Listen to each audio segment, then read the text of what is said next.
It is a challenging time to be a leader.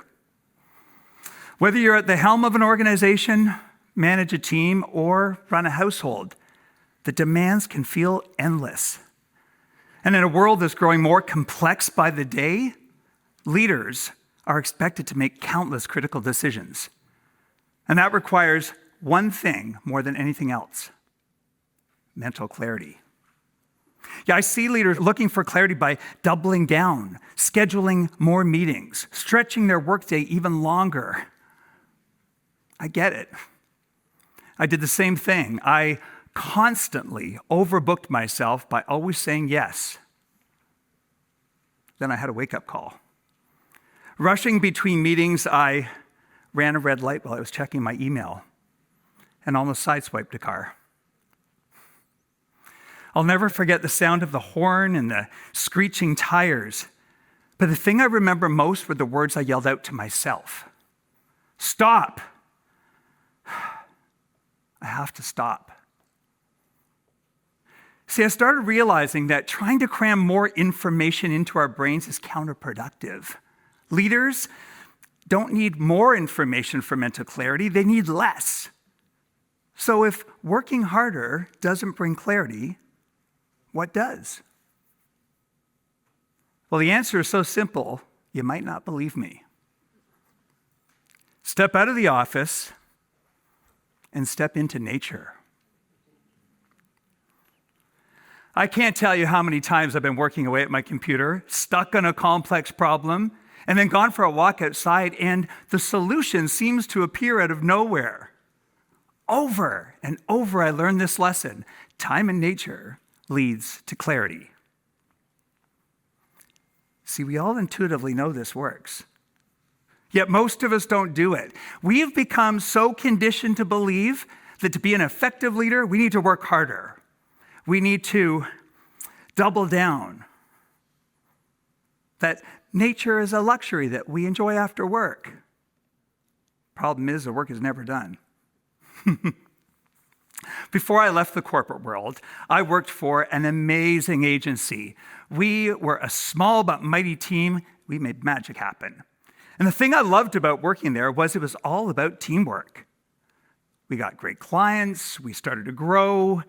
We grew so fast that I was juggling multiple projects, and I was getting seriously burnt out. So burnt out that I thought to myself, Dave, it might be time to leave this job. Then after returning from a stressful business trip, my boss called me to the boardroom. She said, Dave, it's time for you to leave this job. I was devastated. I'd never been fired before.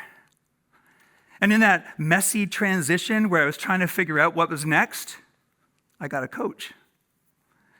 See, I'd work with my coach in the city where she'd ask me big questions, and then I'd do the deep work on myself up at the cottage. And while I'd be out running or cycling or swimming, I'd have these mind-blowing moments of clarity. I mean, unlike anything I'd experienced before.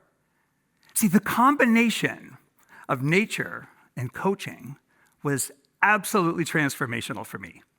I mean, so transformational that I went back to school to become a coach.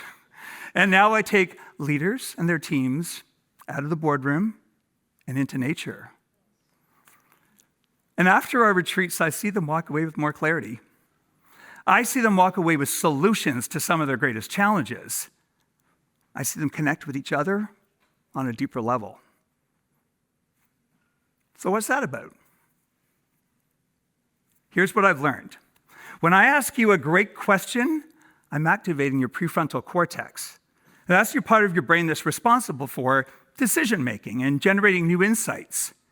And when I leave enough time and space for you to come up with your own answer, you get a flood of dopamine in your brain. It's a feel-good chemical.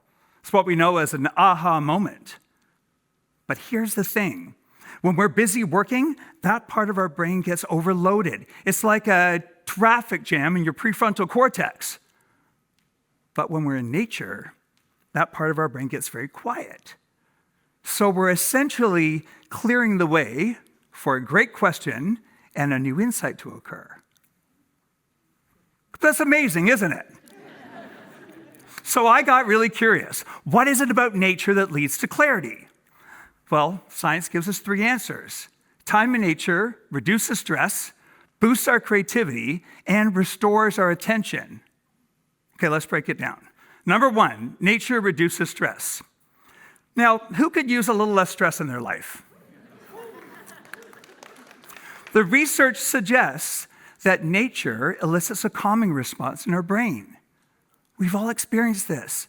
How many of you have said, I need to go for a walk to clear my head? The Japanese practice forest bathing because they know that one of the many benefits is it reduces cortisol levels. Even gazing out to green spaces leads to positive changes in our brain chemistry. I recall being a 5-year-old boy, and when I was stuck or overwhelmed or sad, I would immerse myself in my grandmother's garden. I had a natural love for flowers and how they attracted insects and butterflies and pollinators. And I learned if I was patient enough, I could pet a bumblebee and feel the delicate fur on the very tip of my finger. It was magical. And all my frustrations would melt away. Little did I know, I was my own case study. See, I had a deep inner knowing, even as a child, that nature was a place I could take my stress. And nature taught me to be gentle and compassionate. See, we're not separate from nature. We are nature. Okay, number 2, nature boosts your creativity. Who could use a little more of that? Well, for centuries, artists and poets have been going into nature to spark their curiosity and to enhance their creativity. In one study, a group of hikers who spent 4 days disconnected from technology were recorded to have a 50% increase in creativity and insight problem solving. 50%! I've yet to convince a leader to disconnect and hike with me for 4 days, but I find that even short nature breaks can be highly effective. I was coaching this one leader and going through a tough career transition. So we took his challenge to the forest. And as we were walking, I asked him, I said, how would you describe the impact that you want to make? Then I let silence do its work. We came around a bend in the path and we stopped at this beautiful pond and his face lit up. He talked about the positive ripples he wanted to create and the people that he wanted to support in his community. See, that pond served as a powerful metaphor for who he wanted to be as a leader. And the image of the ripples were the logo for his new consulting practice. See, when we step away to a new location, it creates a conceptual shift in our brain and allows us to look at things from a different perspective. Number 3, nature restores our attention. Who feels at times they're on information overload? It's because our brains need a break. But typically when we need a break, we go to our computer, our phone, our TV. This is what's known as hard fascination. It grabs all of our attention and our brain can't focus on anything else. Time in nature, on the other hand, is known as soft fascination. So you can admire the trees, a babbling brook, the sound of the birds chirping, and your brain can wander off to other things. So even without our direct attention, our brain continues to process information and sort through our challenges. Okay, now that we've examined and explored how nature leads to clarity, let's not forget your big leadership secret here today. Time in nature combined with a powerful question. And keep it simple. You might ask yourself, where do I go from here? Or what's really got me stuck? See, there's a deep inner wisdom that lives in all of us, but the noise of our complex world makes it difficult to access. Perhaps nature is your portal. Whether it's the mountains, the forest, gathering with friends under a starry night, or stepping out onto your balcony, nature is always there for you, and clarity is on your doorstep. Let's face it, leadership.